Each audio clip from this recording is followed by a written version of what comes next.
What is up, everyone? And welcome back to another episode of the SomeWhatSports Podcast. My name is Chris, and I am joined by only one Titan this week because Dame likes to take vacations all the time, every week.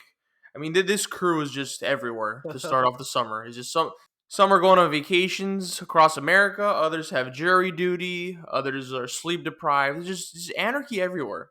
Anarchy everywhere. However, we have two of the best members of this crew. The weak link's gone for this week, so just me and Jurg. Jurg, how are you this week, buddy? It's been a while. It has been a while. Happy to have you back, brother. I'm doing good. I'm doing good. Part of the sleep deprived portion of the pod that you mentioned. But no, man, I'm relaxing. We are slowly heading into the summer. We're not even fully into the summer yet, and the podcast has had such fluctuation. It's funny to say the least. But no, man, it's just a good vibe out here. The weather's looking good, at least for me. I think it should be for you as well, because we are still in the same region. Can't speak for Dame. But He's yeah. going. He'll have nice weather where he's going. Okay, good. So yeah, no, it's just a good day today, and you know what that means, Chris. A good day equals a good podcast. I think we're gonna have a good show today. Yep. I mean, it was 80 degrees here in New York for like 3 days, and then it just went back to wind, and then I guess we're leaning towards that 80-degree weather again next week. But global warming, man, nothing better than that. Oh my God, bro! You talk about 80. We had like 2 or 3 days up here in Connecticut, where it's like the high was 90. Oof. I'm just like, well, I also had to go to work in that weather, so fun times for me. Yeah, Nice. that was outstanding. But yeah, man, it's absolutely insane, and I think, Chris, with how hot it's only right that the weather's been hot, man, because these playoffs have been heating up in the sports, huh? Oh, this guy with that awesome segue. Before we get into that segue, I don't want to interrupt it, but I will have to give a shout out to Dame because he let me borrow his bike because I'm trying to go biking with this weather. Nice. Kind of nice.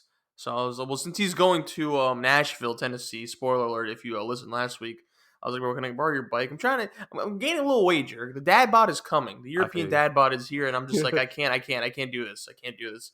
But yeah, so I actually have to give a little shout out to Dame for that. Anyway, we're dad bod gods, Chris. Dad bod gods. Write it down, put it on a t-shirt. Now, like Jurg segued into it beautifully, playoffs are heating up. But we're going to start in a place where it's a bit icy, or it's a bit cold. The NHL world is where the ice is at. That's right, Jurg. Yeah, playoffs are... Where are we in the NHL world? Are we in the semifinals? Yeah, we are in the second round of the NHL playoffs currently. So this is where the hockey connoisseur, as I've been dubbed on the show, takes over, ladies and gentlemen. Mm-hmm. We are in the second round of the NHL playoffs to this point. Last playoff update I gave was just at the very end of round one and beginning of round two, and we are hard to really pinpoint something, but I would say we're about halfway through with the second round or so, give or take. And we already have a series completed. I'll just run through that real quick. Just like the Tampa Bay Lightning absolutely ran through the Florida Panthers. The Florida Panthers proving that despite the fact that it is a complete 180 on the sport and that, it's played on ice and not on a basketball court, but they are the Phoenix Suns of the NHL because the number one team in the regular season fell in embarrassing fashion. The Battle of Florida became the Massacre of Florida because the Tampa Bay Lightning swept them in 4 games. Now, it wasn't necessarily blowouts. The games were close for the most part, but Tampa Bay just proved why they are the back-to-back defending Stanley Cup champions. And many people, mine included, to at least three-peat the East. And in my opinion, I think they could very much hold up the Stanley Cup one more time by the end of June. So the Tampa Bay Lightning handled business against Florida. I always had questions about Florida.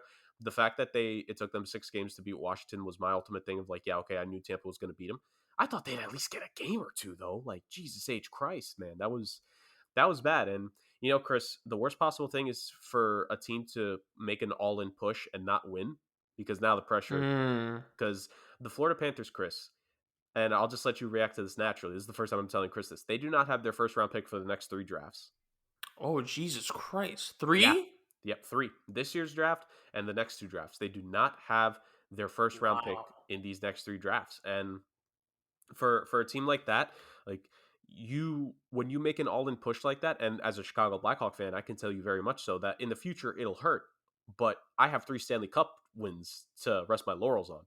One of them slightly tainted because of a scumbag known as Stan Bowman and other people in the organization. But we will not talk into detail about that. It still pains me. But the Florida Panthers have no Stanley Cup, have no first-round draft picks in the next couple of years, and they're going to lose some pieces this offseason as well. And the big question is, are they able to trade Sergei Bobrovsky? Because I think he's not the reason they lost, but a lot of people are starting to wonder, when is Spencer Knight, the next great American goalie in this game, when is he going to get that the reins to be starter? And I think the Florida Panthers, it's a lot of questions this summer.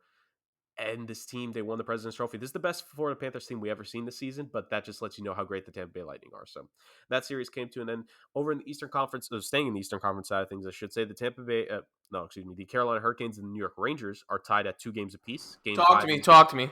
Game 5 is tonight as we are recording this. The Rangers fell down 0-2 in the series early Mm-hmm. because of just absolute heartbreakers. They lost a 1-0 game. They lost a 2-1 game where they were up 1-0 for a majority of the game. Igor Shesterkin's done a phenomenal job after struggling against Pittsburgh. He's just found his groove against Carolina. And all the Rangers needed was to just get a little bit of offense. Chris, I kid you not, if the Rangers offense had showed up in the first 2 games, which I really don't understand why it didn't. If the 4-0? Yes. They would have swept the Carolina Hurricanes by far. Oh, man. Without question. They would already be in the conference finals. We would already know the Eastern Conference Finals matchup if the Rangers had just not been stifled in those first 2 games. Kind And of really, wild because my boy Fahad, shout out to Fahad, who actually does watch hockey a bit, told me that the Rangers, before they advanced in the first round, would struggle against them. He mm. thought they would. and, I don't know. and to be fair, they have struggled. Like you look at those first 2 games, but then the last 2 games, like the offense has been a bit more free flowing. They haven't been bogged down by the Mhm. Carolina Hurricanes, and they've solved Antti Ranta. And it's really insane to think about, because I think with the Rangers and the Hurricanes, like I think no matter what, I think either team is going to lose to the Tampa Bay Lightning in a 7-game series. But I think actually between the two, I have a little bit more confidence in the Rangers to put up a dogfight against Tampa, just because of the net situation. Because I believe Igor Shesterkin, who is going to win the Vezina Trophy this season, like we know it's his. He is been phenomenal in the second round. I think he's only allowed 2 goals or more once or twice in this series, and one of those times in overtime. So really, he's only let up 1 goal in regulation, like 3 of the 4 games this series. That's insane. And again, the fact that they just could not score in those first 2 games, especially game 2 when it was 1-0, and Shesterkin did literally everything he could, and they were so close to a shutout. Like Damn. this is where you need to support your goalie, and the Rangers didn't do that the first 2. They did that the last 2. He's been great. Will he be able to continue to play like this for the last couple of games of the series? We'll see. But yeah, the New York Rangers realistically could have swept the series, because the 2 games the Canes won were by 1 goal, and the 2 games the Rangers won have been by like 2 goals or more. So the New York Rangers God damn it. are looking really good right now. And I think between them and the Canes, I think we'll get a good Eastern Conference Finals. Again, I personally think Tampa Bay is going to win at the end of the day. But I hope it's the Rangers, just because I think Shesterkin versus Vasilevsky I think would be phenomenal, because it's this season's best goaltender based off of who's winning the award, against the guy who's been the best goalie in the league for the last 5 seasons. Like it's really weird. Despite the fact he's been amazing in the playoffs the last couple of years, Vasilevsky's kind of been underrated by some because of the regular season. He's led the league in wins for 5 straight years in a row. This is the best goalie in the game today. He has put himself in the all-time conversation, especially if Tampa Bay ends up three-peating and he may get the Conn Smythe again. If he does, oh my God, we're talking about maybe the best goalie of his generation right now, and he's not 30 yet. Like it's absolutely insane. So Rangers Tampa Bay could be just a goaltending clinic in regards to that. I'd love to see it. Over in the Western Conference side of things, a massive heartbreaker happened last night. Again, as we were recording this, as the podcast tagline is, ladies and gentlemen, we're recording this on a Thursday. It's going to be posted during the weekend. Uh, the Colorado Avalanche had a chance to advance in the conference finals, but they ended up blowing a 3-0 lead, Wow. and then they blew a 1-goal lead that they had in the final minute of the game to the St. Louis Blues. St. Louis Oh Blues my God! Wait a minute. I think I remember this. Did they score at the last 5 seconds? It wasn't necessarily the last 5 seconds St. Louis scored, but it was the last half minute of the game. Okay. St. Louis ended up scoring, and they tie it last night, and then they beat the Avs in overtime. And honestly, Chris, I think I'm thinking of another game. My bad. when you're thinking of the Tampa Bay game, funny enough, Probably. they won game 2 with 5 seconds. Yeah, that's the one. That's the one. Yeah. Yep. But in very similar fashion, the Blues snatched victory from the hands of defeat. And honestly, Chris, I had one thought after that, and I'm like, you know what? I think the series is going to 7 now, because Ooh. I think the Colorado Avalanche. I love this team. I want this team to succeed. I want them to make it to the Stanley Cup Finals, but I just do not see the killer instinct right now in this club that they should have had. This Mhm. team, this core. Let me talk about this core specifically, Chris. They have lost in the conference semifinals 3 years in a row. Conference. Wow, that's pretty. Semifinals. That's pretty Philadelphia Sixers esque. Even more so, it's very Washington Capitals esque before they ended up winning the cup. Um, they lost to the San Jose Sharks in 6 games years back. Then they lost to the Dallas Stars in the bubble in 7 after they were actually down in that series 3-1. And then they lost last year to the Vegas Golden Knights, despite the fact that Colorado was the President's Trophy winner. So this specific core has lost in the semifinals 3 years in a row now. They've never reached the conference finals with this team. In fact, the organization as a whole, I don't think they've reached the conference finals since like 2002, I want to say. So it's 2 decades worth of they just cannot get over the second round hump. And losing that game yesterday, I really think St. Louis is going to force game 7 now. Because I just think the mental fortitude of the Avs, I think it's shaken a little bit. They should have won that game. Off of Nate McKinnon's hat-trick goal, and I implore anyone that is getting into hockey, I'm going to make Chris watch it right after this podcast is finished, to watch Nathan McKinnon's, not even the full hat-trick, just the third goal. That was the goal that put them up 4-3. That should have finished the game, but it didn't. And to me, you waste that game from McKinnon. You waste it started as a decent game for Darcy Kemper, ended up being not that great, but it should have that should have been a W for the Avs. And now I think the Blues have the confidence and momentum on home ice now for game 6 to force game 7. And I don't care, game 7's in Colorado. In NHL, to me, home ice advantage in a game 7 is the most useless thing. Oh, Because because look at the first round. The Toronto Maple Leafs lost game 7 at home against the Tampa Bay Lightning. It's all about momentum and confidence. And if the Blues end up coming back down 3-1 to tie it, I think there's a real chance that they win. Now, with the Avs were my pick at the beginning of the series, I'm going to stick with it because I'm a man of my word. But I've lost the confidence that they're going to finish it out in Game 6 tomorrow night. So we'll see what happens there. The Avs were dominant when the last 2 games in St. Louis. Now Ville Husso has not looked great, and if Jordan Binnington, I don't know if he's able to return. I forget what his injury update is off the top of my head. If he can't return, like I guess because Ville Husso has just not looked good. But all it takes is 1 or 2 games in a row by a goalie, and Ville Husso did that earlier this season. So. And he has a shutout in these playoffs, funny enough, in the first round against the Minnesota Wild. So it's looking iffy for Colorado right now. And the final series, the Battle of Alberta. Holy hell. Actually, no, I'm going to straight up curse. Holy shit, this series has been amazing. dude, I just saw the score for the first game. My God, It was 9-6. I don't think I've ever seen a hockey score that wild. Granted, I don't watch hockey as much as you, but damn. It was insane. So first off, the funny part about that game was just the fact that they actually set a record for the most total goals in a playoff game between these two teams for the Battle of Alberta. But no, this series has really gone back and forth in regards to the control. So the Calgary Flames coming in were a lot of people's favorites to win the series, and Calgary looked like it. In game 1, they held a 4-goal lead 2 times. They were up 5-1, then they were up 6-2. But then Wow. the Oilers ended up tying at 6-6 before Calgary scored 3 straight goals to Good finish off lord. that game. Now, here's the thing. I know a lot of people would have looked at it and be like, wow, Edmonton really... The thing with Edmonton and that performance there, yes, they had some terrible goaltending at the beginning. But the thing is like, I think, especially the last couple of goals, there were some bad mistakes that the Oilers made that cost them. Because I think of the last 4 goals the Flames had, I think 2 of them were on the power play, if I'm not mistaken. And that really shifted the momentum of the game in the Flames' favor. I think if the Flames don't get those 2 goals and the Oilers are able to take a 6-5 lead, actually, because this Flame 6 goal I think came on the power play from a penalty that Edmonton didn't need to take. If the Oilers are able to take a 6-5 lead in that game, I don't think, and they don't take those penalties, I don't think the Flames win that game. I think this series could have already ended in a sweep in the Oilers' favor.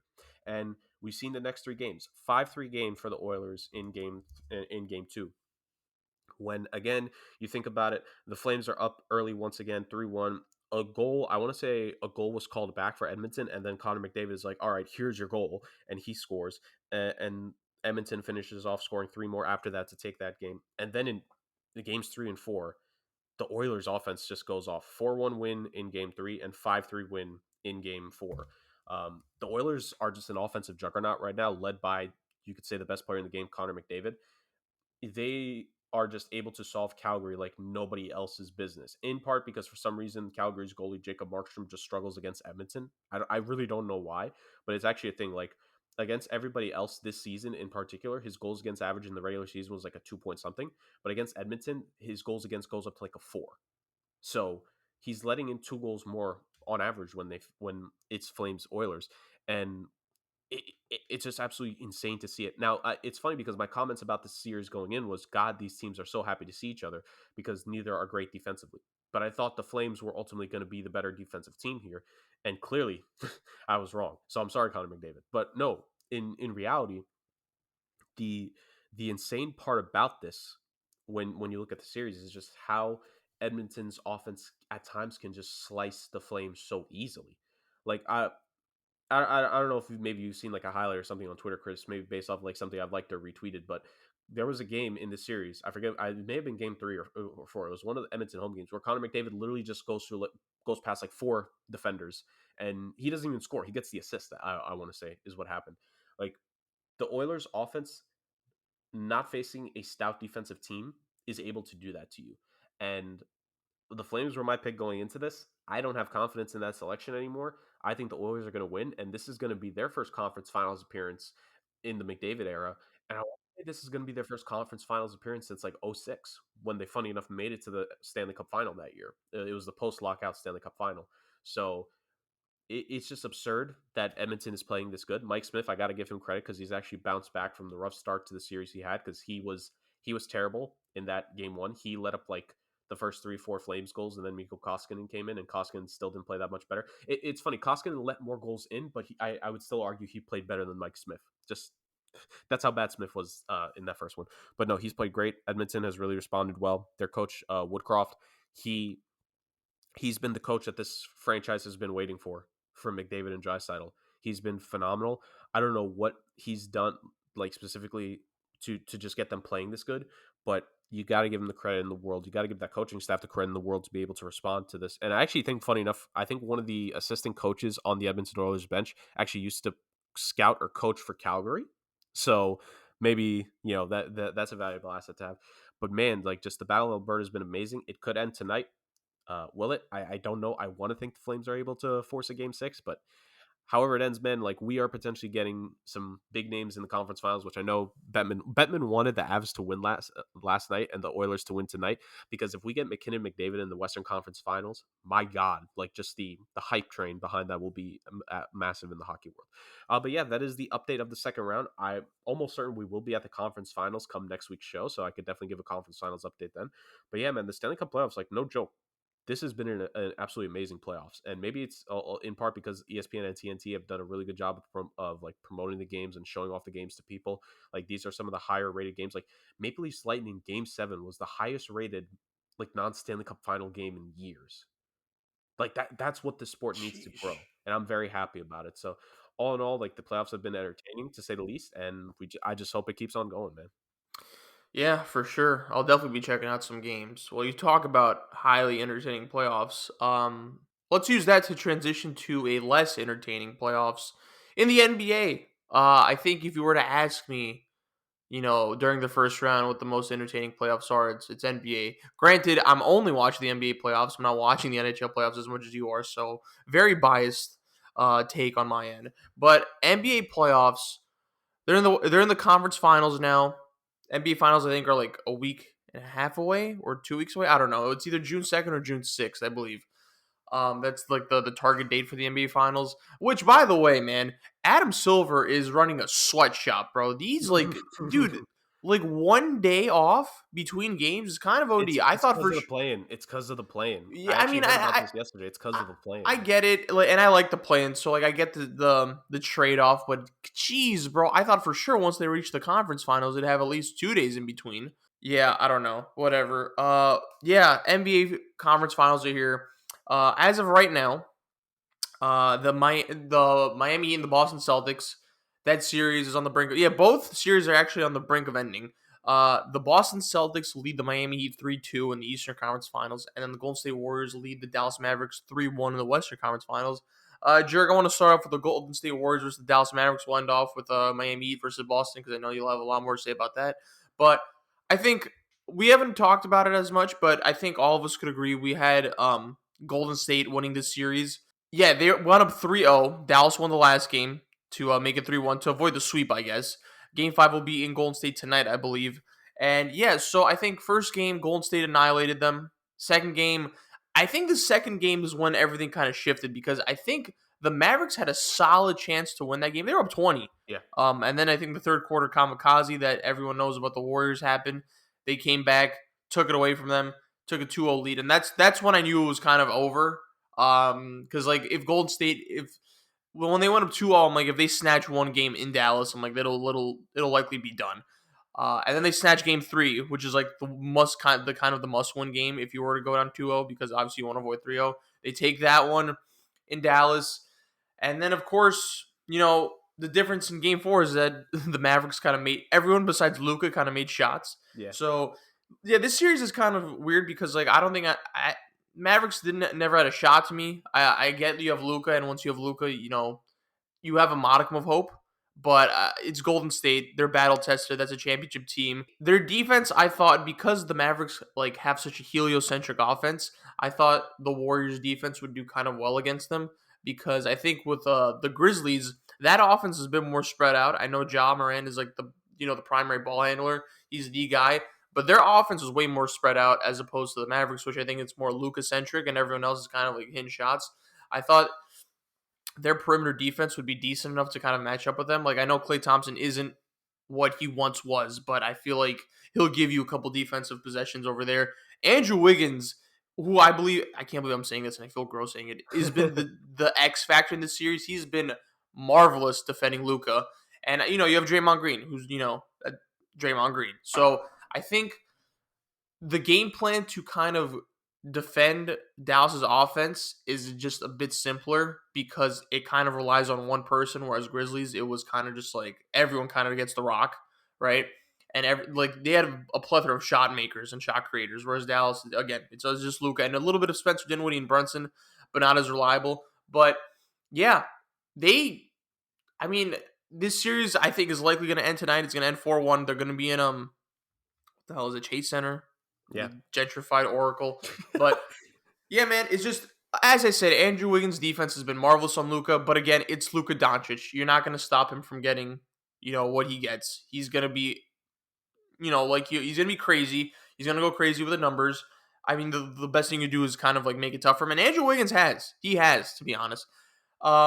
First ever Western Conference Finals MVP, Andrew Wiggins. That's what I was thinking. I hate to admit it, but I know the de facto answer is Steph Curry, but I'm like, I don't know, man. I think I'd give it to Wiggins. And I thought the inclusion of the Eastern Conference and Western Conference MVP awards were good for possible role players, right? To kind of step up. And I think Wiggins could honestly get it. Yeah. And we've been so critical of Andrew Wiggins, and rightfully so. He deserves it, but he deserves the credit now. He stepped up, man. But yeah, it's just. On the Mavericks side, it's just, again, it's weird because, Luka's going to get his. It kind of depends. If they want a shot, everyone else has to hit shots, and they just weren't hitting shots, man. I love, Reggie Bullock went 0 for, 10 in, game 3. That was, oh, my God. That was rough to watch. I love Frank. Frank's my guy, but Frank was struggling to hit shots wide open. They were giving it to him, missing it. Dinwiddie, you know how I feel about Dinwiddie, and I think I speak for you, bro. He could take some of the pressure off Luka in terms of just shot creating and ball handling, but I hate his style of play sometimes, he's streaky. Man. He's streaky. So streaky, bro, and it's just he's so annoying too because he'll run out the shot clock and just shoot it a really bad contested shot. I'm like, bro, come on, let's move the ball a bit.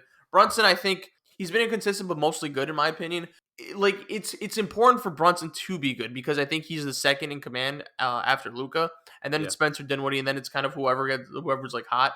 But yeah, again, the Mavericks' style of play is just they need to make shots. Besides Luka, they need to hit their threes. That's kind of what their mantra is. And I think the Warriors have done a good job just closing that out, closing that gap, especially on the perimeter. They know what the game plan is. Luka will find dudes. It's just up to them to make shots. But again, I always said you can't win a championship with the style of play. But I mean, if you have a Luka Doncic, you clearly make the Western Conference Finals, which is pretty impressive. But I think Golden State closes this out. They know what to do. I think Dallas, again, they haven't won Golden State this series. I don't think it's going to change. Steph is, I don't know if it's just me, but has Steph had a quiet good series? Yeah. I don't know. He has. It's funny to say it, but he has. Yeah. So, I mean, look, if Golden State's going to win this series, it's just a matter of when. I think it'll be tonight. If Dallas could somehow steal this game, it'd be pretty interesting, I guess, because I don't know, man. You go back to Dallas, you have a little bit of momentum. their backs are on the wall, so they're gonna play desperate. But again, I still think Golden State wins this. It's hard, man, because that crowd, even though they're not the crowd they used to be, obviously, because they switched the Chase Center, Chase Arena, whatever the hell it is not Oracle. But I got to tell you, man, like role players, especially of Golden State, like in the third quarter, man, is when it completely shifts. Yeah. And I think role players in Dallas struggle to get going in Golden State. So it's going to be tough for them. I think the Warriors know to close it out. Once they're locked in, bro. They'll get it done. But yeah, what do you have to say about the series? I mean, also, Chris, part of your analysis that you left out there, who knew that the big man that you need to have to punish Dallas inside is not a three-time defensive player Kevon of the Looney, you're year, right. is not a guy who should have averaged 22 and 15 against them. It's Kevon Looney, who He's been amazing. he the first two games he was the Western Conference Finals MVP. Yeah, I agree. Dude, he had like, what, 19 boards, 20 boards? Yeah, like 20 boards. Like he had a 20-20 game essentially in game 2, I think it was. Like he was just insane. So I think you hit on a lot of the points. First off, amazing terminology, heliocentric offense. I love it. Thank you. Like when everyone is failing around Luca, yes, Luca is great, but when everyone is failing around him, it's not enough. And to be fair to him, it's not just us saying it about him. We literally saw it in the first round for Jokic. Like Yeah. if his teammates are failing him, and in the case of Jokic, is also his other two guys are supposed to be are completely out and injured. Like you're not gonna be able to do a lot to Golden State. And it's funny because it went this way exactly. They're up 3-0, and then they lose that game 4 on the road, and now they're probably going to close out game 5 at home at the gentrified Oracle, as Chris has dubbed it. Like it's just insane to me. Like it's funny that you mentioned it because Wiggins has really played the best complete game of his career. Steph Curry, like you said, it's funny to call it a quiet good series, but he really has, because yes, he's hit some shots, but it's really his playmaking that has taken that next level in regards to what he's doing in this series for Golden State. Just setting guys up, helping Jordan Poole, helping Klay Thompson, helping Andrew Wiggins. Like just the job that Steph Curry has done overall in this series has been really a masterclass. Like just for the series, he's averaging 26 points, 7.5 rebounds, and 7 assists. It's really great. And he's not overwhelming from 3 this series, actually. Yeah. Dude, have you seen his free throw percentage? His free throw percentage this series, it's below 82%. yeah, Lowest. it's below average. Also, mainly because in game 1, funny enough, that was his worst shooting game. He shot 4 for 7 from the line.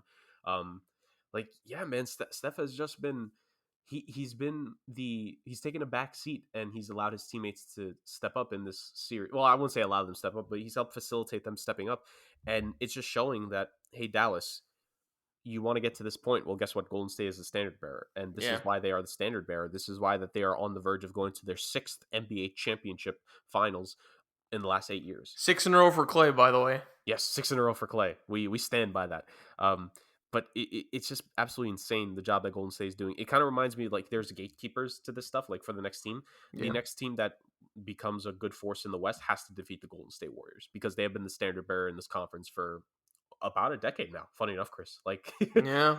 Our last year, for context purposes, for me, Chris and Dame, our last year in high school was the Warriors' first championship. Yeah. Holy shit. And now, all this time later, they're still at this level. Of course, They're awesome, man. Yes, they're such a good team, and there was a specific reason why they were hated there for a little bit. I wonder why and who caused that, but you you look at this team now, man, and they're fun to watch. They're electric. Draymond gets in people's faces, and he has a great podcast. Klay Thompson is back, and you just love the fact that he's back because he's dealt with those injuries. Steph, people kind of forgot about him for a very brief period of time, and then he's like, let me remind you why I was a 2-time MVP. And Andrew Wiggins has completely salvaged his career. He's an all-star starter this year, apparently. But irregardless, like, no, the Warriors have just done an amazing job, bro, and they're going to finish off the series tonight, because that's what champions do. Even if Dallas forces a game 6, okay, cool for you. I will say I do appreciate the NBA meme community photoshopping Luka on that LeBron picture and changing the text with like the headphones in it. It's like no team has ever come back down, like whatever. I love Luka, but come on. Yeah, I appreciate the meme community, but like, let's be real here. The series is going to end. Yeah, I don't really have much else to say. Like, Golden State is just a force, and they're the favorite to win the championship. Maybe there was a little bit of conversation before the conference finals started, but I think it's without a doubt. The Golden State Warriors make the finals. They're probably going to win their 4th title in 8 years, and that's wild to say the least. Well, we'll talk about it, Jurg. We'll talk about it. But I'm just saying, like, they should be the favorite. Is all yeah, I'm saying. yeah. I can't hate. I think the more older I got, I'm just like I can't hate on this team. Like they play basketball the right way, bro. It's just and they really do. They really do. But the fact that like Luca could, yo man, Luca is just phenomenal, bro. My God, Yeah, he is just so fun to watch. the Dallas Mavericks, and this is maybe a tease because we will be bringing back a game that we played last year coming to the offseason, ladies and gentlemen. Um, but I think the Mavericks need to make a big move here Oof. for themselves in the summer because like you've made the conference finals now. Don't be the Atlanta Hawks and not do anything to the roster. Like you need to make changes to this team. You need to add a piece or two to the squad to take that next step. And I think if they fail to do that this summer, like that'll be just a travesty because like Luca got you this far. Literally, Luca got you this far. Yeah. And if you just have a little bit more help, I'm not saying they beat Golden State this year, but they'd at least be more competitive. It wouldn't Yeah. be Yeah. 3-1. I So do think the absence and like he's not. It's not a I don't know. I guess it could be, but it could not be. Maybe because like I've seen him play with the Knicks so long. Tim Hardaway Jr. being out does really hurt them actually, because I actually do think he is. You have another shot creator right there that's like not playing, but they need to address that center position I'm badly. saying this right now, Chris. I think part of the reason why Brunson's been so great is because Hardaway is out That because is a they good need him. point. And I think that's part of the reason why if Hardaway is good going into next season, I think they'll be more than willing to let Brunson go because they'll think to themselves, well, we already have the shot creator in Hardaway, and Yeah. they got Spencer Dinwiddie to be that other point guard in case Brunson leaves. Which let's be real here, he's probably going to leave the team, and I don't think that Oh respectfully. really? I think Jalen Brunson. I think he's going to leave. I think someone's going to pay him so much money that Dallas is not going to be able to match it. I hope it's not the Knicks. I really hope it's not. I'm sorry. But yeah. Well, let's save that for our future game that we have planned out.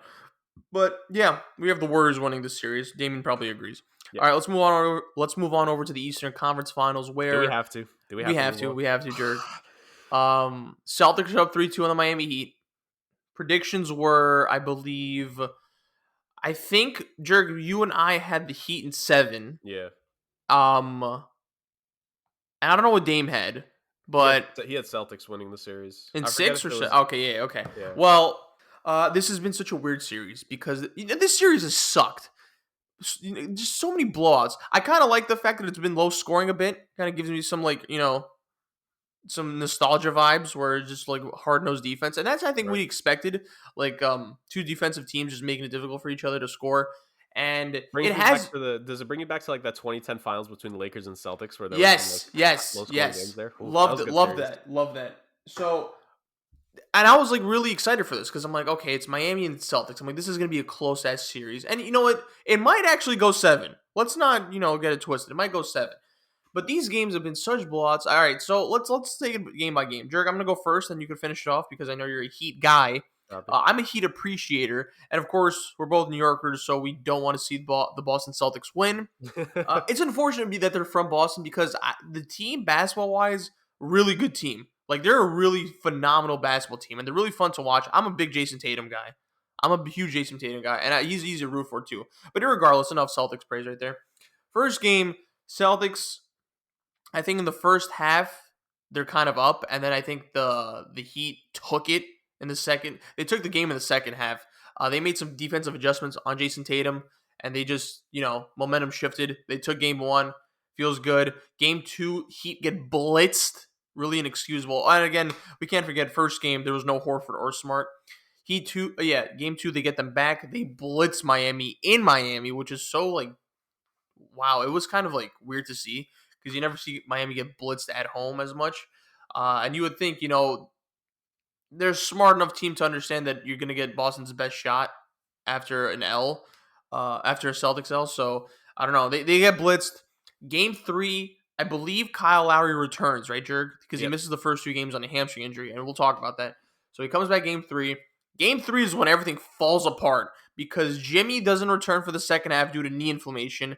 Marcus Smart has a crazy, gruesome ankle injury and then he comes back. Looked horrible, but he was able to come back.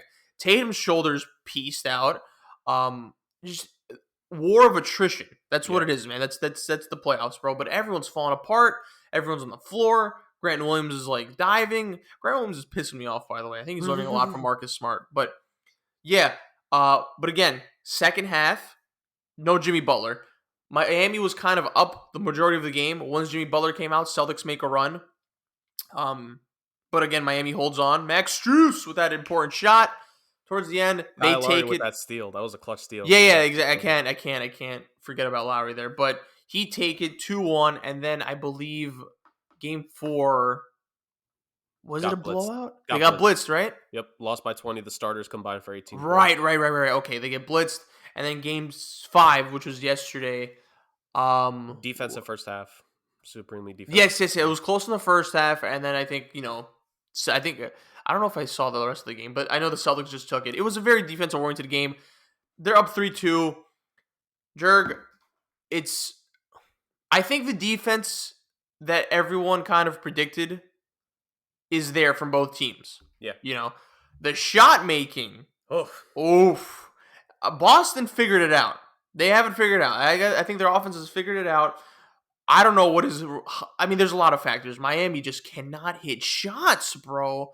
And I love Max Strus, but it's just that's the thing, man. With these primary shooters like him and Duncan Robinson, when you go against a good defensive team like the Boston Celtics, it is not easy to find your stride, man. And especially in the playoffs, you're gonna struggle. And they're struggling, bro.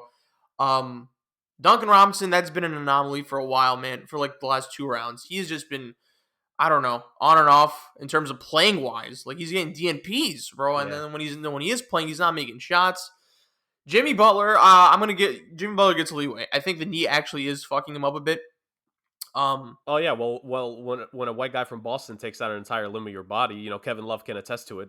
Was it Pritchard? Yeah, it was Peyton Pritchard. Yo, I remember seeing the replay. Scumbag, bro. Scumbag move, man. I'm fucking Boston. I don't care what anybody says. That shit was on purpose. If you don't think he did that, not to injure Jimmy, but if you don't think he intentionally did that to mess with Jimmy Butler a little bit, I'm sorry, you're a fucking idiot. I agree. 100% did that on purpose. I agree, but yeah, Jimmy, his knee is really affecting him. Let's talk about Bam real quick. Bam, I'm very disappointed. He had a very good game 3, but let's be honest now. There was no Robert Williams to kind of make it difficult for him. Robert Williams has kind of been on and off to treat for knee soreness and whatnot, and understandable too. They want to keep it cautionary with him. Grant Williams has done his job in terms of filling in for him. But Bam, man, I expect more from Bam, and it's difficult because Boston can't combat Bam's offensive versatility because they have size. You have Al Horford, you have Robert Williams, and you have Grant Williams. They just have size. That's the thing with Boston. So I think it's a nightmare matchup for Bam. But damn, bro, I didn't think it'd be this bad. And I don't know, Jurg. Maybe you can attest to them maybe not putting Bam in proper situations to get him to thrive. You could talk more about that. But just a little bit disappointed from Bam. Mm-hmm. Kyle Lowry. So I get Kyle Lowry is kind of so the hamstring thing is a real issue, man. And I think for a lot of people in this playoffs, man, the hamstring has really caught a lot of people. So, but for Kyle Lowry, who's a bit on the older side, he misses the first 2 games because of it. I think he missed a few games before that in the Phillies series. Yeah. And the Atlanta series, he missed the series. Would you like to hear, just before you continue, would you like to guess what Lowry's points per game for the playoffs have been? Playoffs or this round? Playoffs. 9.8. In 8 playoff games. So he's missed half the Heat's games. In 8 playoff games, he's averaging 5.6 points per game. Man, I was being nice. Holy shit. Okay. All right. Well, older side. He's on the older side. He's dealing with a hamstring issue.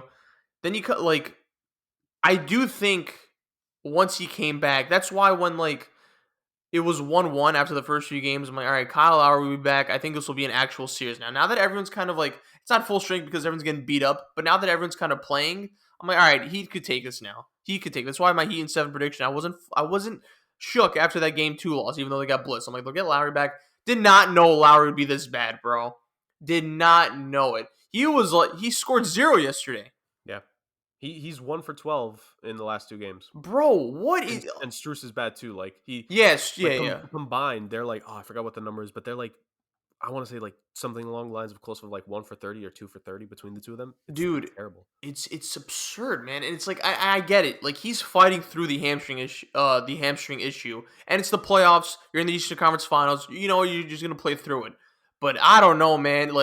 Having Kyle Lowry on the floor right now is detrimental to the team, bro. Mhm. Like it's like 4-on-5 sometimes, bro. So I big oof. And then Tyler Hero's not playing, but again, Tyler Hero when he was playing wasn't that great. No offense, Jurg, but like, so I don't know if it makes a difference, but Boston is just too good defensively. Tatum's figured it out. Jaylen Brown's hitting. I mean, I don't know about Jaylen Brown hitting. Like Jaylen Brown's on and off as well, but offensively, I think they've clicked a lot better. Clearly, as opposed to Miami, because Miami just has not found it. They'll be in Boston for Game 6. I'm sorry, Jurg. I think Boston takes this in Game 6. I wouldn't be surprised if the Heat won, though. Wouldn't be surprised. Like, bro, you can't get any worse than scoring 0 points. It's Kyle Lowry. So I don't know. It's just the knee inflammation thing for Jimmy's not going to get any better. This one day off in between games is just it's brutal, especially for this series because everyone looks like they're getting beat up. Yeah. But I'm sorry, Jurg. I think Boston closes it down 6.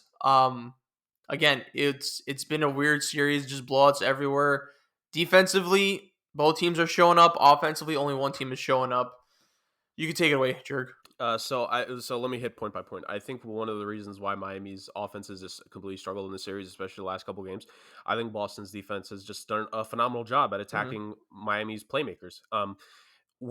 In Hobble or not, I think what they have decided to do when it comes to Jimmy and them is that the defensive rotations on Boston have been so good to the point where Whole playoffs, the whole playoffs, but especially in this series, especially the last couple of games, what they've done, and you talked a little bit about Bam. I'm going to mention Bam here as part of it. I think part of the reason why, especially Game 5, I'm not going to put the blame for Bam on Game 5, just specifically how he performed, because looking back at it, there were too many possessions where it was either Butler or somebody else. They would come near where Bam is, and Robert Williams was following them.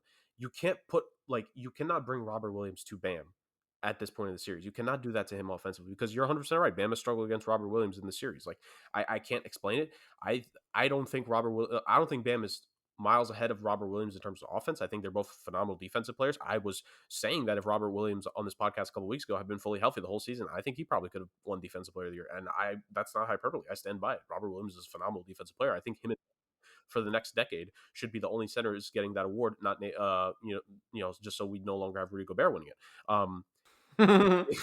I think offensively, just what Boston has done to pressure Miami's ball handlers to force them to pass the ball to the perimeter, and just the Heat shooters, I just don't think they have the confidence anymore. And like Eric Spoelstra said after last game, and I literally listened to him talk about this. He was talking about how he liked the looks. I don't know what the heck he's talking about there. I did not like a lot of the looks that the Heat were getting in that game. I just did not. They're they're not getting the ball as wide open as they should. And again, that just goes back to Boston's defense. But I just think like Miami's offense has stagnated. I think it's in part because of the Jimmy Butler injury. Let's be real here. Like before Game 3, because he got hurt in Game 3 and didn't return for the second half. Before Game 3, he was, you could argue, one of the top 3 players in the playoffs overall in the NBA with how he was performing. But it just has not been that the last couple games. And you mentioned part of the reason why he's struggling, Chris, the free throw line. He's only gotten to the free throw line 6 times in the last 3 games combined. He got there over 20 times in the first 2 games put together. So the lack of Butler getting to the cup and getting Mhm. to the charity stripe has been a big deal because that helps drive Miami's offense to the perimeter shooting. Yep. And when you lack that ability to attack the way they usually can, it limits the spacing for the guys. It limits what Bam can do offensively in Yeah. terms of being that guy in the high post and being able to, set guys up, which Bam's assist, like you're talking about disappointment. I'm disappointed by Bam's playmaking this playoffs. I have said for a while, Bam Adebayo is a lot better than a lot of people give him credit for. I would have argued him before this season as a top 5, or before these playoffs rather. I would have argued him being one of the top 5 centers in the game, legitimately. In Oh part, yeah, no, I agree. I there agree. aren't that many centers because Rudy Gobert is one of them, and you're goddamn right, Bam Adebayo is better than Rudy Gobert and other guys, but he has not played like it. He has a game here or there in each series, but overall it's just predominantly him not being aggressive, him not pushing the pace, him not being the same playmaker he usually is. It's those struggles. It's Jimmy being just hobbled at this point. Let's call it like it is. And I'm not making the excuse because I understand Boston's had some injury issues, but let's be real here. They were trying to take out Jimmy's kneecaps uh like it was a movie or something, like an Italian mob boss movie. It's absolutely Hey, ridiculous. rest in peace, Ray Liotta, by the way, man. Yes, absolutely. Rest in peace to Ray Liotta. But it's frustrating what's happened to this team, and it just doesn't look like they have any fight in them. Chris, you said that you wouldn't be shocked if they win Game 6. I gotta tell you, I would be shocked if they win Game 6. Oof. I would be, and I Chris and Dame can tell you I am so strident with my Heat. I love this team. I will never give up on this team. Of course, am going to be cheering for my team to win. And I do not pick them to win series just because of the bias. I think you look at this team structurally, they are a very talented team. They were the first seed this season for a reason, with no All NBA players, by the way.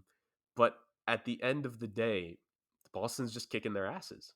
Yeah. I can't boil it down to anything further than just Boston is kicking them up and down the floor. They figured it out offensively. And unless something happens, unless Jimmy Butler puts on a performance like he did back in the finals against the Lakers in like 2020, um, it's just not going to happen for this team. I think Tyler, I know you mentioned he was struggling, but Tyler Hero just as an extra option as Yeah. a ball handler, Chris, I think is something that Miami severely missed the last two games. I think this Heat team is. It's funny because I talked about the Florida team with that got eliminated in the NHL playoffs. I think the Heat's a similar thing. I think the Heat need to ask a lot of questions of themselves in this coming summer. I think Pat Riley has to ask a very big question of himself this summer. I'm not going to get too much into it, but I think this Miami Heat team is going to very much be changing after this postseason run because yes, they made the conference final two of the last three seasons with the squad, but it's not enough, and very feasibly that this Heat team could have won the series and could be up 3-2, but they're not. And I think I don't want to say Spo's getting outplayed because I think he is doing his best. I still think Spo has tried to react, and I think he's done a relatively good job. It's just I don't think guys are just no one's performing, and to see that it sucks. Obviously, for entertainment purposes, obviously now the series is down, and for my team, it's going to suck because they're just going to be thrown by the wayside. And people are just going to forget about them because even though they were the first seed this year and they beat an MVP candidate runner up in the second round, but that's just how it goes. And credit to Boston. Like I can't talk bad about Boston. I've never hated Boston specifically. The only reason this sucks for me is because one of my closest friends is a Celtics fan, and he only texts me after they win in this series. And he was telling me yesterday that 2020 was a fluke, and I literally told him if this was reversed, you would be so heated if the Celtics won in 2020 and we were up right now. So I don't want to hear it. But yeah, no, it's just Boston. They deserve to have the upper hand in the series because they're playing like the better team. I think the only thing that could fix this for Miami is, like I said, I think Butler needs to somehow come out, lay everything on the line in that game 6. I think Max Strus and Duncan Robinson need to be, more consistent 3-point shooting. And yes, I mentioned Duncan Robinson. I think Caleb Martin needs to be out there more because he's actually been, you could argue, Miami's best wing defender in this Yo, series. shout out Gabe Vincent, by the way. Yes. Oh, that was my next point, Chris. I think Gabe Vincent should be starting over Kyle Lowry. And if I see Victor Oladipo take the floor in the series one more fucking time, I'm going to blow my brains out. Because Really? Victor I Oladipo, thought Oladipo's been no, no, somewhat no, no, no, decent. no, no, no, Okay. no, no, All no, right. no, no, no, no. I'm not saying this just against you, Chris. Anyone that thinks Oladipo has actually been good in these playoffs in this series is not really like, he makes a play or two here and there, but if you have one good minute on the floor and you're out there for 20 minutes, that does not constitute you're having a good game. I thought for I don't think he's been good, but I thought he gives you somewhat scoring versatility, especially for a team that's struggling to score. But he struggled with scoring. And then Yeah. you hope he can be a decent defender. And yeah, he was a decent defender in round 1 when Jimmy and Bam were 100%, when Laurie was 100%, when they were guarding Trae Young.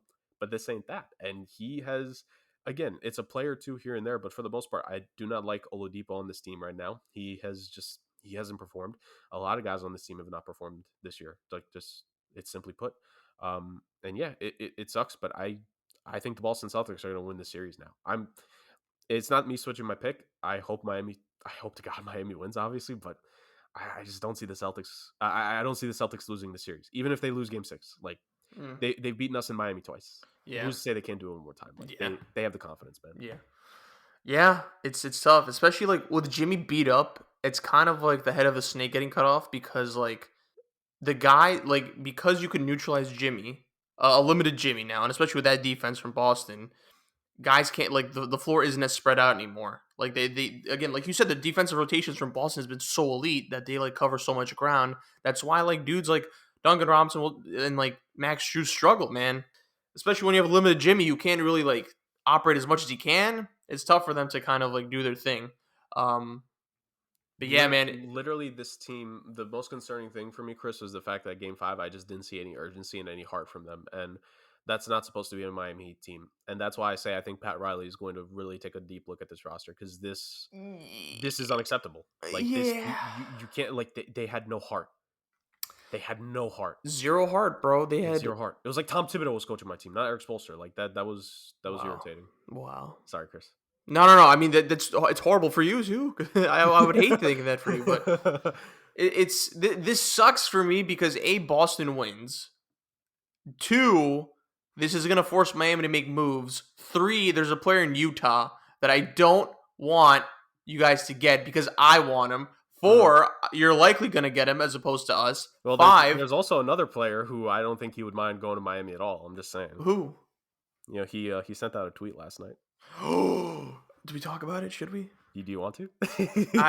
It's so. I'll just say this. Go ahead. I will just say this. His significant other has ties to Miami, and he's really good friends with Jimmy Butler. Yeah. Yes, that is true. I don't think he's gonna go there. I don't think they'll trade him there. No, let me be realistic here. I'm not stupid. Yeah, I know, but Embiid's smart though. He knows what he's doing with that tweet. God, absolutely, bro. First off, could you imagine Jimmy Butler and Joel Embiid on the same team? Maybe in an alternate universe, the two of them on the same team would be like a shot away from the Eastern Conference Finals. And you know what? I think if you add, what if like you had like a defender like Ben Simmons to complement them? As a good playmaker as well. That would be a conference finals contender, but you're right. You're right. We'll never see that. Come on now. And if we did see that, if that team somehow broke up, like that'd be a really stupid decision. Who would do that? Yeah. Because imagine like instead of like keeping Jimmy Butler, you like say for example, you get rid of him, and you know what you're thinking. Let's keep a Tobias Harris possibly, and let's also sign and misuse Al Horford and not put him in the lineup just to combat, just so Embiid has a clear pathway. Can't see it. No. What are these things we're talking about? Unrealistic. And then you know what you do after that, Chris? Talk Years to me. later, you trade for a pretty good shooting guard who he plays best against like the bottom 5 teams in the NBA. But come the playoffs, he just can't perform because he wants to go to the strip club in the second round for the most part and not practice. But nah, we're writing fantasy stories right now. Exactly. Who would Can't do see that? it happen. Can't see it happen. An NBA GM that would do that should be fired. Like, come on. Absolutely. Anyway, story time's over. Man, I hope you guys don't get Donovan Mitchell. It might happen. Riley is gonna go fishing this offseason, though. That man's gonna he's going whale hunting. I always said, like, if there's ever a human version of Satan, it's Pat Riley. And I'm gonna lose to Miami again in terms of just like them snagging another star. He is what was the name of the captain in Moby Dick? Captain Ahab? I don't know. I don't remember. He's going after another white whale. I'm just saying that. I wouldn't be surprised. All right, let's move on over to the last segment of this show. Jurg, a few weeks ago, might have been 2 weeks ago, I'm not sure. Something happened that we didn't know about, that we forgot about. The NBA draft lottery occurred. Yeah. I remember day of, I'm like, oh, wow, NBA draft lotteries tonight. I was like, oh, shit. Okay, that's a thing. Yeah. I have steered away from watching these. Because the Knicks just always have the most shit luck, and the fact that we were kind of in like the teens, like the 12s, the 11 to 12, I'm like, it's just no pointless to watch. I was in the city, I was enjoying myself, I was filming some footage. Like, I'm not gonna Then I saw the results afterwards. I think I can speak for you and Dame. We had no idea the draft lottery was that night. I didn't realize until I was at work at night and got the notification. I'm like, oh, this happened. Yeah, it's just it's weird. I don't pay attention to the lottery anymore. Maybe it's because like I'm so defeated as a Knicks fan. But you know, it happened. It happened, and we're gonna talk about it. So we're not gonna talk about every pick. I guess we're gonna skirt around like the lottery teams 1 through 14. And then we're going to talk about possible needs, possible players going to certain teams. Look, Jurg, I know for me, I'm not really familiar with a bunch of prospects this year. I think I've become less involved with like college prospects the last few years. Maybe it's because like the Knicks were good last year, and this year I'm just like I wasn't interested in putting that much effort into it because just a lot of shit happened. But yeah, let's take a look at the lottery. So this is the order. First pick went to the Orlando Magic. Second pick, Oklahoma City Thunder. Third pick, Houston Rockets. Fourth pick, Sacramento Kings. Fifth pick, Detroit Pistons. Sixth pick, Indiana Pacers. Seventh pick, Portland Trailblazers. Eighth pick, Pelicans. Ninth pick, Spurs. 10th pick, Wizards. 11th pick, Knicks. 12th pick, Thunder, because I think they got it from a trade. I don't remember which one. 13, the Hornets. 14, the Cleveland Cavaliers. So those are the lottery picks for this year. Jurg, I don't know much about this draft, like I said, but I know it's top 5 heavy. I know the top 5 prospects in this draft. So, in no order, I know it's Chet Holmgren of Gonzaga, Jabari Smith of Auburn, Yep. Jaden Ivey, Purdue. Purdue, Paulo Banchero from Yep. Duke, Yep. and Keegan Murray. I don't remember which college did he go to. Iowa. Iowa, yeah. So for me, those are the top 5 players that I know of off the bat. But as I look at this this list here, Orlando Magic going first. So Orlando Magic having the first pick, good for them. You know, they've been a shit organization for a bit. They've been in the rebuild the last couple years, and the fact that you get a first pick, honestly, good sign. So Orlando Magic are weird because they are just. This is actually good for them because they have so many point guards, and this is like a draft, you know, that is deprived of point guards. Yeah, it's bigs mostly and like wings. bigs and wings, and they need some of those dudes. I'm hearing rumors that Jabari Smith is going 1. Kind of interesting because I thought with the first pick here, they would reunite Jalen Suggs and Chet Holmgren here, and I think that's a good opportunity. I know they played in high school together. I'm not huge on Chet Holmgren. I know that for raw talent, he has it. You know, the shooting at that height is crazy. The playmaking for his height is actually pretty wild. I actually think he's a really good playmaker for his size. And the dribbling, of course. I know the knock on him is that he needs to eat a sandwich. The dude's a freaking twig. But, yeah, I just guess for the sake of reuniting Suggs and Holmgren, maybe that's why you take Holmgren 1. But I do think the most skilled prospect in this draft that I'd go number 1, I think, is Jabari Smith. So if they do pick him, I'm like, all right, you got the best player in the draft, in my opinion. OKC is weird. I don't know who they're going with. I think they would go Chet Holmgren if he were to drop. I think if you're OKC at number 2, you just go best player available. Yeah, exactly. And like I see like the memes, it's like, yeah, Twin Towers, maybe like Pokuševski and Chet Holmgren. And my God, dude, I think combined it would be like 13 pounds. That's just wild. But I will say this though, if you pair Holmgren with Josh Giddey and Shai Gilgeous-Alexander, that's a very fun. Yes, that's a good core. That's a very good core, and you also have Lou Dort as well. So that's OKC, man. Like again, they're in the. I think it's just gonna be a crime if they like tank for another year, bro. Because I know they want I think they will. Wembanyama. I don't even know Wembanyama. Yeah, they want Victor Wembanyama. Like that's the reason why they want to like tank because they want a shot at him. And I've seen highlights of this dude, and we're going a little off topic here. He's worth it, man. That dude is gonna be freaking generational from what I've seen. So I get why, but I'm like, dude, you guys are wasting years of Shai Gilgeous-Alexander, man. And I'm like, dude, if you have Shai, Lou Dort, Chet Holmgren, and Josh Giddey as your core, you could freaking compete for a playing spot, dude. I really think they're such a good basketball team and a good organization that if they were to just like take it seriously for a year and not like tank, they're good enough to like look for a play-in opportunity, man. Right. Like, but again, you know, it's like shutting these players down early just because like, all right, we're not gonna do much this year. We want to like get high draft picks. It screwed Josh Giddey because I think he could have been all rookie first. Yes, bro. Games. He was really good. Like, come on, man. And like, you're an OKC, you're not gonna get that much media attention, but. Well, you're kind of screwing these young guys, but I get like long term. I kind of understand it, but geez, bro, we can't do another year of this. Shai is gonna get so pissed off at that point. I had a rant against OKC like earlier this year, but they're gonna go best player available. Houston Rockets. I think this is weird because Jalen Green has like picked it up from the second half of the season. Yeah, I think they'd go Paulo Banchero here. But would I be surprised if they go Jaden Ivey to have that 1-2 punch in the backcourt? Mm-hmm. I think it could be a possibility. My God, would that backcourt be fun though? No, yeah. Oh my God, Ivey and Green would be insane. But I do think they would go Banchero here. I think they're going to move off Christian Wood, and you know that would be.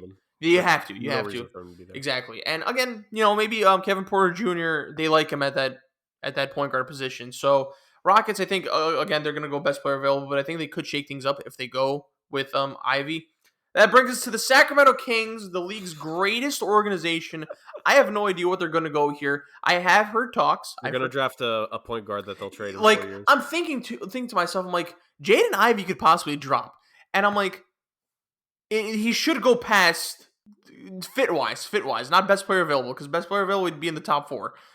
I'm like, there's no way the Kings would take him. But again, the Kings, like, Tyrese Halliburton and De'Aaron Fox, and then they took Davion Mitchell, bro, and I'm like, Yeah. what is happening here? So would I be surprised if they took Jaden Ivey? No, No. but I think the Kings for sure should take Keegan Murray here. I Yeah. think Keegan Murray would be a perfect fit for. I mean, not really, no one's a perfect fit for Sacramento, but he'd be Right. perfect for them. They need a 3/4. Keegan Murray would be an option. I wouldn't be surprised just because why not ruin this kid's career because you're Sacramento. AJ Griffin, I wouldn't be shocked if they overdrafted him. Oh Jesus Christ! Here's the thing. I actually like AJ Griffin. I think he'd be a really good pro. But I- if he goes to Sacramento, like that cesspool of an organization, I think it would just screw him over. But yeah, I'm just saying because for me AJ Griffin, like maybe this is unfair, but the way Franz Wagner played in Orlando this season, he had a really good yes, team. I think there's a chance AJ Griffin could play a little bit like him. But I think it would have to be on the right team, and I don't think Sacramento's the right team for any of these kids. Like for sure. I'm gonna feel bad for whoever Sacramento drafts. Yeah, yeah. I don't know, but apparently they might be looking to like move it to like find like another star to like maybe pair quote unquote star to pair with De'Aaron Fox and Sabonis because they're clearly like I mean, I don't know what Sacramento like. They're trying to aim for like play-in / playoffs. That's I don't know how likely that'll be because it's Sacramento, but it's clear. I think this is the team that might trade out of it. Chris, do you smell that? It's desperation. Yeah, it's been like Knicks. Come on, bro. Let's try to sneak in that fourth pick. My God. All right, fifth pick goes to the Detroit Pistons. Who, oh man, talk about dropping. I actually like the young core of Detroit. I'm not gonna lie. I love Cade. He's a star. Sadiq Bey, huge fan of his. I think Isaiah Stewart's a decent, big for them. I think he's kind of an undersized big, but I do think he has an element of physicality that these young dudes actually need. Mhm. Marvin Bagley, I think, resurrected his career a bit in that brief stint that he had when he got traded to the Pistons. So I think they have something there. I might miss a few players, but forgive me, Pistons fans, if I don't know like most of your roster. I left out Killian Hayes because Killian Hayes has been extremely underwhelming. Yeah. I think they'll move on from him eventually. He's from the old regime. Yeah, exactly, This isn't exactly. his coach or GM. I think he does get moved. So again, I think Pistons. I think if Keegan Murray was, I don't even know because I guess you could play small ball with Keegan Murray at the 5 there. I don't know, but I don't know if he'll drop to 5. I do think they could look for a running mate for Cade at the shooting guard position. Mhm. And I'm looking at like Tankathon right now. Shaden Sharp, or I don't know how to pronounce the first name, but I'm going to pronounce it Shaden Sharp. Yeah. I think he didn't play in college, but he was in Kentucky, but he didn't end up playing any games. I don't know the reason why. I forgot. I didn't look into it as much. But I'm hearing some really good reviews from him in the pre-draft, workouts and all that. Heard he's a sniper.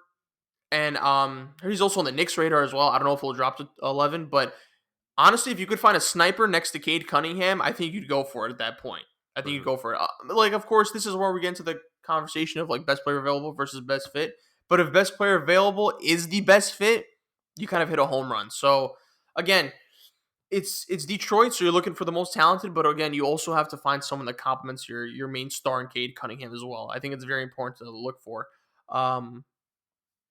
Yeah, and then I look at the Pacers. I don't really know the Pacers because you have your star point guard and Tyrese Halliburton. Do you see anyone? Do you see anyone in particular that the Pacers could go after, or if you want to comment on the Pistons as well? Well, I was just gonna say for the Pistons, I think they definitely need to go after a wing. To say the very least, I think that team, Or a 4. like you said, have to go or the 4 because I think a lot of people are expecting them to trade Jeremy Grant in the offseason. Oh, right. You're right. So that could very much be a possibility with Detroit. So you got a little bit of flexibility there, depending on which position group that you ultimately want to go after there. If you're Detroit, and I think for Detroit, the fact that we can even say at some point that there is flexibility there. Although, granted, Marvin Bagley, like it depends on how they want to they want to like put him out there on the 4. Are they going to put him at the 4, maybe the 5? It really all depends. So I think it's just based off of is Dwayne Casey still going to be the coach is the question. And if so, like how does he plan on continuing to use Marvin Bagley? I think should be the way to go with it. In regards to the Indiana Pacers, like you kind of bring up a point. I think Buddy Hield's going to be a trade chip in the offseason. Yeah. So you look at the young quote unquote young pieces you have on the team. You got Tyrese Halliburton and Chris Duarte as your point and shooting guards. Duarte 2/3. You got Isaiah Jackson from last year, who he's super young. He's a 4/5. And really, aside from that, you don't have a lot like of names that jump out in terms of youth on this team. So you kind of have a couple, and of course, shout out to Goga on the team at the 5 as well. Oh but God. you don't have a lot there, so you can kind of go in a couple different places here if you're Indiana. It really depends on how the board falls. Yeah. If you're the Pacers, like I will say this. I think Holmgren, Smith, and Paul Banchero and Kiemer, I know the Pacers would love to get one of those guys, but I think all of them will be off the board by then. Yep. So it kind of boils down to who's still on the board that you like. Would you want to use the pick over the 6th overall pick on a Jalen Duren in this class? Would you want to, if maybe Sharp falls, would you draft him there? Or would you, if Jaden Ivey falls, would you? Well, actually, no, you have Tyrese Halliburton, so I don't I know, was going to man. put I Halliburton really at 3. don't. Like the Pacers, it almost feels like you kind of mentioned the Kings, Chris. I think the Pacers could be a team that teams will field offers for, Yeah, like in the yeah, lower parts of the lottery, that to trade up with, because like they have some flexibility, because you said it, the top 5 of this class is strong, and then from there it's kind of a pick your poison. yeah, yeah. Especially and the Pacers, like you said, they have some trade chips. So you have like your Buddy Hield, and you also have your Malcolm Brogdon's. I think Brogdon's a wild card here. So Yeah, he'll be eligible to be traded this summer finally. yeah, yeah, finally, exactly. So yeah, the Pacers are I think are a wild card here. I don't know what they do with the pick. They might trade for it. They might trade it. But then again, you have your AJ Griffins, you have your Dyson Daniels, Jalen Duren. I don't know how to pronounce the You're last good. name. Is it Duren or Duren?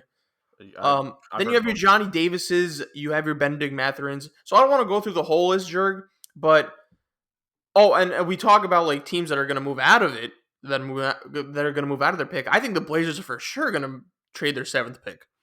I think for Right. sure going to trade their 7th pick to Lillard's staying. I'm going to go straight up with it. Lillard's going to stay, bro. Fuck this. I don't care. They're going to trade the pick. Hope it's for Julius Randle, of course, but they're going to trade that pick. Could you see a situation? So, and I think this was the most popular one, but could you see a situation where the Pistons end up getting 5 and 7 here because Jeremy Grant allegedly wants to go to a God team where he damn could it! be a top option, like the 7th overall pick for Jeremy Grant, and maybe like another random piece on the Pistons team, because Jeremy Grant is not worth a 7th overall pick. Let's be honest here. Yeah. But like Jeremy Grant and 1 or 2 bench players for the 7th overall pick, and maybe like another second thrown in there. That's yeah, I hate it because I could see that happening now. I could see that happening because Grant is rebuild. Grant. Yeah, yeah. I don't want to talk about Portland that much, but Grant has been like rumored to like be linked to the Portland Trail Blazers. Now that you kind of bring up that trade package, I can't even argue with it. I would hope they would take Julius Randle, but but yeah, you're right. Randall sure shouldn't worth the 7th overall pick. I could definitely see. Yeah, the Knicks would have to like attach like their 11th pick. Yeah, but I could definitely see that happening. And maybe attach like a Josh Hart possibly if you're the. I don't even know, but I think the Blazers should keep Josh Hart. But neither here nor there. I think the Blazers trade out of that, so I'm not going to like mention them that much. 8th pick goes to the Pelicans. I also think the Pelicans could trade out of this pick. 9th pick, the Spurs. I gotta say, man, Jalen Duren to the Spurs. This should happen. The Spurs need size, man. Yeah. Like they need size, and like they need young size. Yeah, exactly. And not Zach freaking Collins. Like you actually need. Yeah, and Jakob Poeltl's actually decent. He actually done well for them, but like we need to like start building the youth from the center position, man. Like they've been so like, oh my god, it's been a struggle to watch them. From like the size standpoint. They drafted so many guards over the last like 5 years. Yeah, bro. And, like they got rid of Derek White, which I think was the right move. You have your starting DeJounte Murray. You drafted Josh Primo. I actually like Josh Primo now. Hindsight, it's 2020, but like at the time it was a very questionable pick. Keldon Johnson, they have Keldon Johnson. Yeah, and you have your Keldon Johnsons. You have your Devin Vassell's. You have your Lonnie Walkers. You're good on that end. You need some size now, like and that age range as well too. So that's what I think the Spurs should take. Wizards, not sure what they're going to do with this pick. That's good. I'm not going to comment on the Knicks. I'll say this. So I've heard things about Benedict Mathurin. He's a shooting guard from Arizona. Heard he's a sniper. He's a good player. Please, I'll take him because 3-and-D potential player. Yes, so I'm going to go like if I can't find a point guard, we don't know what's going to happen with Mitch Robinson's future. So maybe Jalen Duren is also on the Knicks radar as well to like kind of replace Mitch Robinson. I don't really see that happening. I don't see anything happening, but like again, in a team that desperately needs a point guard in a draft where there's like little to no point guards, might as well go Benedict Mathurin. I also think has a connection with RJ Barrett, Team Canada as well. Yeah, he's from Canada. So you have that connection there. You can never have too much shooting, especially for the Knicks. So I think the pick for them would be Benedict Mathurin if he drops to 11. I've heard things about Dyson Daniels. I'm not sure. I've heard questionable shooting from his end. But I also heard like he's been killing the pre-draft workouts as well. So yeah, Jurg, I mean after the Knicks, it's Oklahoma City with their 2nd pick. Best player available. At 12, yeah, best player available. 13th pick would go to the Hornets. 14th pick goes to the Cavs. I literally see like a majority of these teams kind of trading these Yeah, picks. yeah. If It's so weird. and here's the thing, and rarely does that happen at the end of the day. Yeah. If we get Everyone's shooting for the playoffs now, Jurg. if we get an NFL type draft, that would be wild, to say the least, Yeah. where we get like half these picks traded, like we saw in the NFL, and that is how it should be, because of the playing, and they're trying to switch the math here. I especially think Cleveland, because let's be real here, like Yeah. that is a playoff caliber team. They don't need another rookie there. They need another piece to the puzzle, and the 14th pick for a really good role player too would not surprise me in the slightest. But I think, especially because Colin Sexton's probably out of there. Yeah, I was reading about this. So it depends what's gonna happen with Colin Sexton. I don't know if I think free agency starts afterwards. So like I think what they do with that pick. Yeah, they always go draft first, then free agency. Yeah, exactly. Okay, then it kind of like what they do with the draft. Kind of like we'll see what they do about Colin Sexton. Dude, I'm on Twitter right now and I already see like the pro day from Benedict Mathurin's. Yeah, I'm seeing highlights from Benedict Mathurin's pro day. Dude, I'm sold. Knicks, please get him, please. But he's probably gonna go early. Heartbreak. But I also see the Knicks trading their pick as well, possibly. It's weird. I think the only teams that are gonna stay put, Magic for Yep. sure, Yep. Oklahoma City with their second pick, Yep. Houston, Detroit at 5. Yep. Pacers could The move down. Pacers could move down. Blazers move down. Pelicans, I think, could move down as well because I think they're kind of motivated by like their first round performance against the Suns. Oh yeah. I think the Spurs stay at 9. I think the Wizards stay at 10. I'm not sure. I think so, just because respectfully with the Wizards, like the Bradley Beal clock is ticking. You have Porzingis Yeah, but there. then you hear like the rumors that I'm not whatever. I'm not. I'm just saying, like, I think for this team, you just need to like Yeah, let just let accumulate yourself young add talent the young talent, for like sure.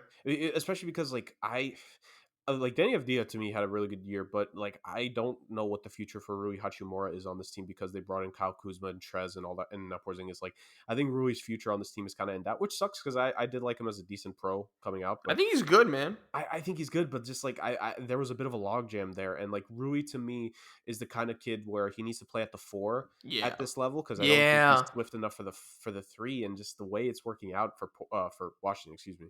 Like I could see a situation where if he's forced to play the 3, it's like Aaron Gordon in Orlando when they forced him to play the 3, and like a lot of people were like, "Wow, Aaron Gordon's not that good of a player." No, you're just not playing him at the right position. Right. Yeah, no, I feel you, man. I really do. Yeah, they have so many forwards, man. They have so many forwards. And like these young guys are kind of getting lost in the sauce because Yeah. I thought the Wizards have like a good young core that they're building with Rui, with Denny Avdia, and then Corey Kispert, I think, was great. Again, Shout out to Corey Kispert, who we've forgotten. yeah, sorry, Corey. I But mean, you're we an had him go to a good team, to be fair. Not yeah, Washington, but you're an so. NBA player now, bro.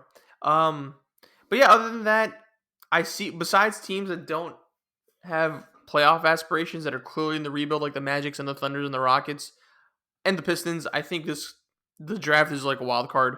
But other than the top 5 picks of Chet Holmgren, Jabari Smith, Paulo Banchero, Jaden Ivey, and Keegan Murray, it's kind of anyone's game.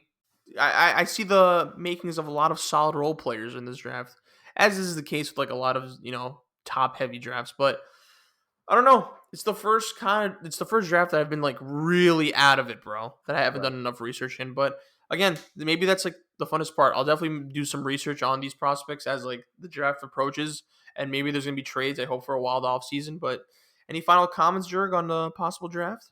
Kind of like you, I think this draft could be interesting because I think the play-in, especially this year with some of these teams, has really switched the math. I think a Yeah, lot of the teams in the back half of the lottery are going to be very willing to deal their picks, and it's really just all going to depend on who ends up making these deals. Like we could see a couple teams double up, or in OKC's case, maybe even somehow triple up on picks, depending on what trades are, what situations, et cetera, et cetera. Yeah, no, it's just extremely interesting to see this, and I, per usual, hope for a exciting off season. Obviously, we're still a ways away from that. I mean, we still got the NBA Finals, like Chris said, that starts in the first week of June. But yeah, like the postseason is our favorite time of the year, but I would argue like the next best time of the year, and tied with the postseason, is the off season because it's the for sure. reset button for everyone, and it's the fallout of last season and who could do what, and it lets us put our caps on as our of being potential GMs, and like I said, we're gonna have that fun game in a couple weeks time here where we talk about the free agents and play fits. Where we're gonna have our mock draft for the NBA like we did last year. Yeah, like this is just a fun time for any podcast, and especially one of the top tier sports podcasts like the SomeWhatSports Podcast. Crazy. You're crazy, Jurg. You're crazy. We're speaking facts, though. All right. I think that'll do it for this week. What a star-studded episode this was. One of our best, in my opinion, Jurg. For no particular reason, of course. Not sure what you're talking about. I don't know. But, yeah, Jurg, where can they find us on the socials? You can follow us at SomeWhatSports on Instagram. We are very close to 100 followers, and we would greatly appreciate everyone that helps us get there. The YouTube channel, of course, is SomeWhatSports, where you could listen to us. And if you want to listen to us on the go, if you cannot load up YouTube as you leave, because trust me, I can tell you from experience, I cannot use YouTube for anything when I'm going to work. I listen to Apple or Spotify, and you can find the Somewhat Sports Podcast on Spotify. We're putting episodes out there. It's just more for you guys to take in the show. We appreciate it. Like, comment, subscribe on the YouTube channel. Follow us on Spotify, give us 5-star rating, and let us know. Do you like what we're talking about? Do you want us to maybe add in a couple more segments, gimmicks, and stuff like that? Like, we are more than willing to do that. We want to have more fun with the show, of course. We have fun every week, but we want to have more fun. We want to make it more engaging for the people, because the Somewhat Sports Podcast is the podcast for the people. People power on the show, ladies and gentlemen, and we just thank you all for always listening to us. Couldn't have said it any better, Jurg. Could not have said it any better. Yep. Like you said, we're on Instagram. We're on Spotify now. Subscribe on YouTube if you can, if you will, please. Dame, I think we'll be back next week. Who knows? Maybe he'll be in Mexico. Maybe he'll be in Los Angeles again. Maybe he'll be in Canada. Who knows? Stay tuned on which one of us is taking next week off. Yeah, exactly. But we'll be in June. Hopefully, summer hits finally, because God forbid we get a consistent warm weather streak going on here in the East Coast. But yeah, to all the listeners, if you made it this far, we appreciate the shit out of you. Dame, we don't miss you. Jurg, thank you so much. And until next time, peace.